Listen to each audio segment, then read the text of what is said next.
Ari mga kaibon, meron na ako din yung isang kalapate. Ari si Mr. Manyakis natin. Ay, hindi ko alam kung saan ari binitauhan. Dinignan ko lang aking mga YB.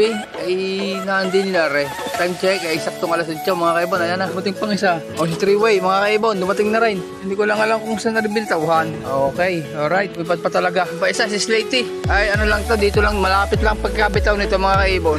Pasok na Slatey, ha, si Slatey mga kaibon, magkasunod lang sila. Maliligalig lang ang mga lintik na mga ari. Doon. Umiinom nyo dyan. Okay na yan. Pumasok sa loob. Talagang may paglipad pa ito, aray. Ay, ayun, i-update ko kaya kung saan na-reveal tawhan. Parang hindi naman yata binitawan sa Bulacan. Yung tatlong yan, mga kaibon, kinarga natin sa Juan, Batangas. Ayun, mga kaibon, ay sa Kabuyaw lang pala rin nalpasan. Tansya ko siguro, yung mga nasa mga 40 km ang layo nyo sa lip ko, ang Kabuyaw. Lumabas sa kaka-search ko, di, kompleto ng ating ibon sa release ng Juan, Batangas, Alright, o dahil maya mag-aabang na tayo at ang ating si Miss Plastic at saka si Mario Rosedeline ay nasa Gapan City.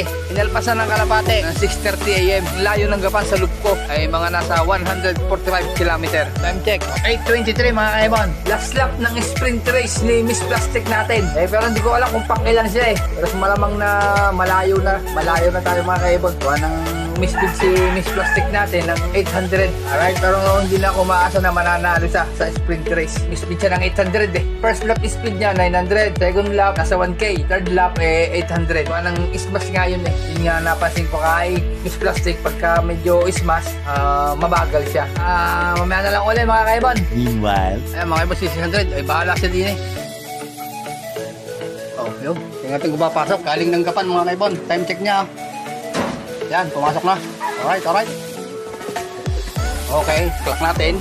a few minutes later. Ay, sayusin nyo inyong internet. Tawaray, lagi na walang signal. Iyakan ng mga bata pag walang internet. Bating si Miss Plastic natin ng 8:43. Ay, clock ko siya ng 8:45. Bumaba pa kasi ako.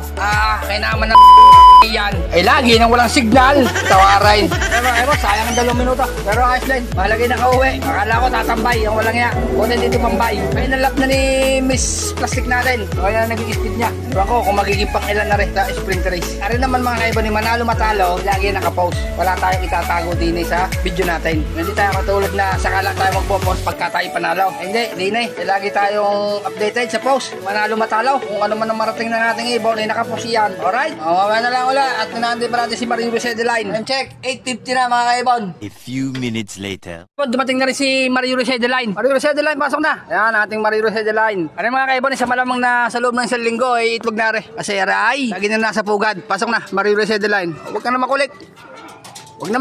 Ay, Mario. Pasok na. Tatambay ka, parang mukhang di pagod mga kaibon Kasi ayaw niyang pumasok Alright. Okay. Time check ni Mario Rosedeline at estimate speed ni Mario Rosedeline. Ayan. 8:55 pala. Ang kuling ni 600.